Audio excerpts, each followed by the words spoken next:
Now on the Irish Rally podcast, we are going to begin what is going to be a regular feature throughout our offering here in 2023.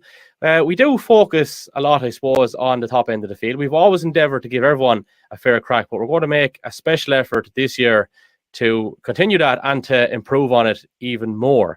On the base of that, we are going down towards, I suppose, the far end of the entry list for the Galway International Rally. And Barry Attridge joins me on the phone line here. Barry sitting in with Sam Leach. Barry, you're very welcome indeed. How's things? Yeah, not too bad, Kevin. Thanks for having me. Well, listen, it's great to have you here on the Irish Rally podcast.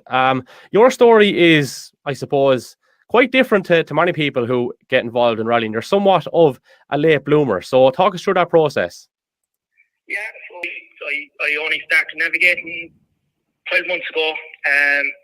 I suppose all the time I was very interested. We used to go down to the West Cork Rally nearly every year watching it, and let's say local events like that then as well, Cork 20 and the Fastness, but never got the went away and get the license or anything. I suppose other things took priority, let's say playing sports and building a house and stuff like that. But last year then, I suppose around Christmas time, we went up to the rally sprint up in Nad, and kind of coming away from that, and I was saying, you know what, now's the time to go at it.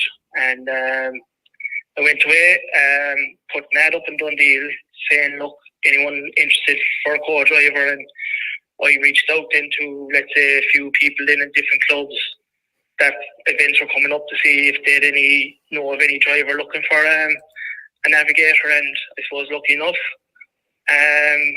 Sam was looking for someone to sit in Galway last year, and Kevin O'Driscoll made that connection between the two of us, and we're going at it again this year then, so that's how it all started.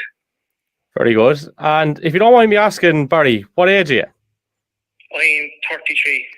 Right, so it's not quite a midlife crisis, but it's not far off, I suppose, if you want to look at it from that point of view, is it? That's it. Herself might say it is a midlife crisis, so she should be kind of half saying, what are you doing, going up doing recce one weekend, coming back down and going away again early then another weekend. So she's kind of looking at me with two heads, so yeah, there's enjoyment. I get there's fierce enjoyment out of it, so yeah, I don't know. Yeah.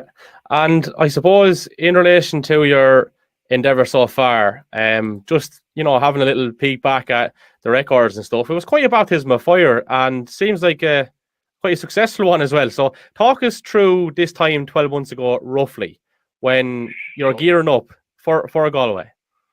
Yeah, so I suppose Sam got in contact with me, and fairness, we met up then one weekend, and kind of just he talked me through, because Sam makes his own pace notes, so that was another thing that I kind of got thrown in at.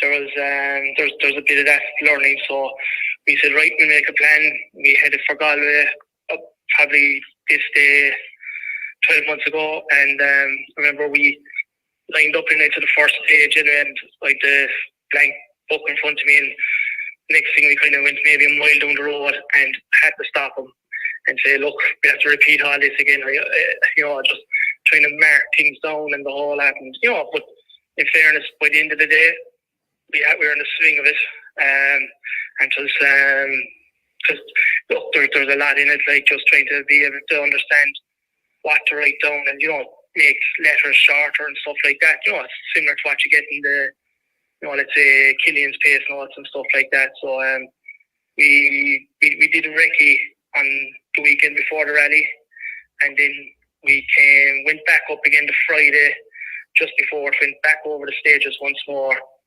and that was it then. Lined up then Saturday morning then for our first stage, and in fairness, we did great fun over the first stage.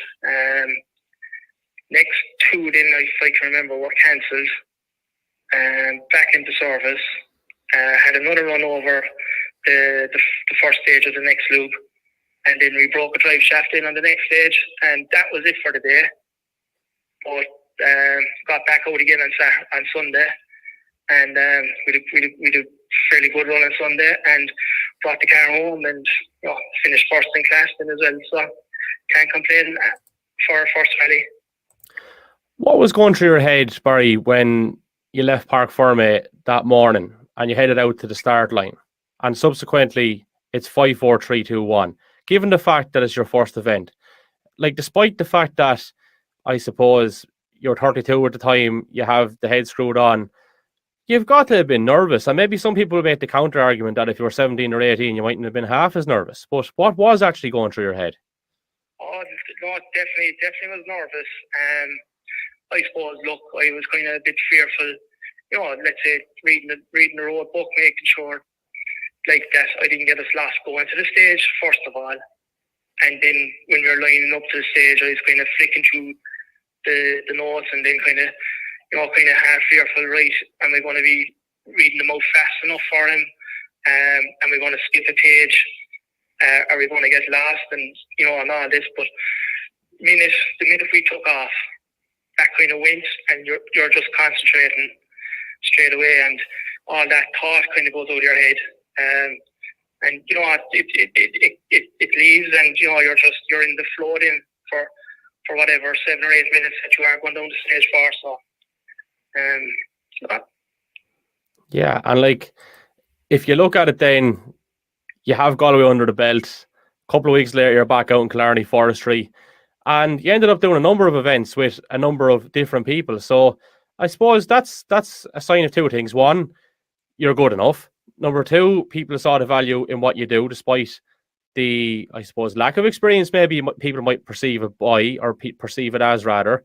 And I suppose it provides a platform for others to look at your story and what they can do, despite whatever age they are. Yeah, no, that's true.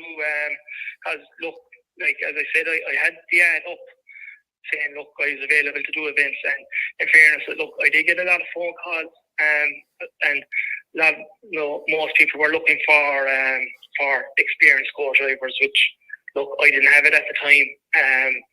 So, like as you said, I did Killarney Forestry after that, with Mike O'Connor Senior, and did Borden as well after that with Francis Kelly, and there's like,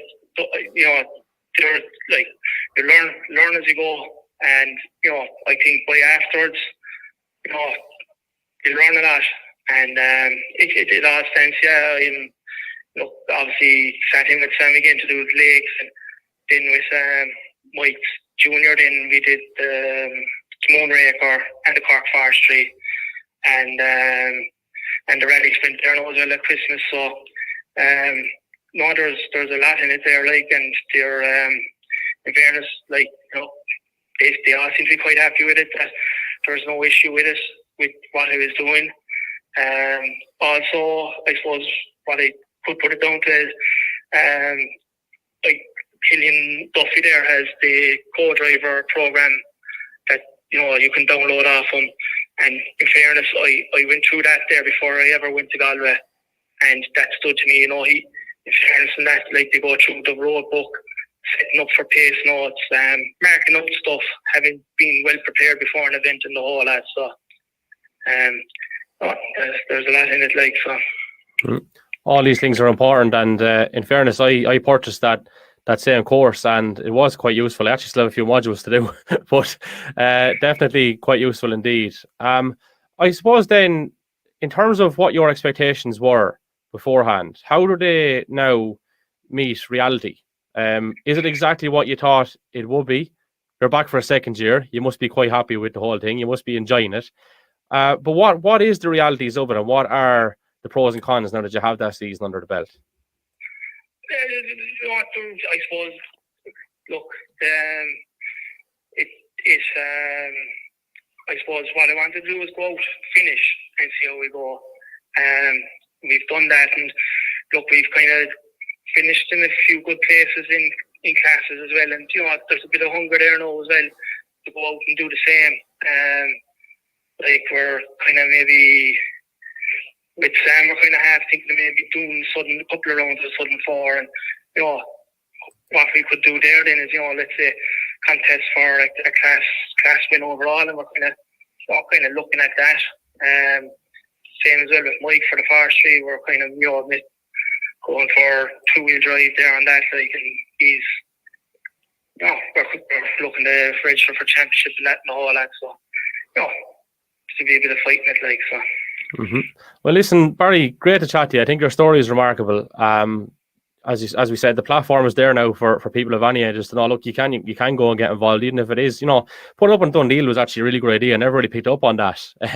Really, really smart idea, and look where the year kind of led to. I suppose the flip side of that is putting the hand into the pocket, but when you love it, I suppose that's the little trade-off. But look, nevertheless, Barry, it's been a real pleasure chatting to you. I wish you the very best luck, not just for Galway, but for the year ahead.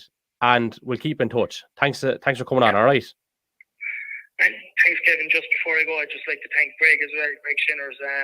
He's helped me out there a good few bits there with the rallying and with the night navs there as well. So I'd just like to thank him as well. Good stuff. Thanks, Barry. Best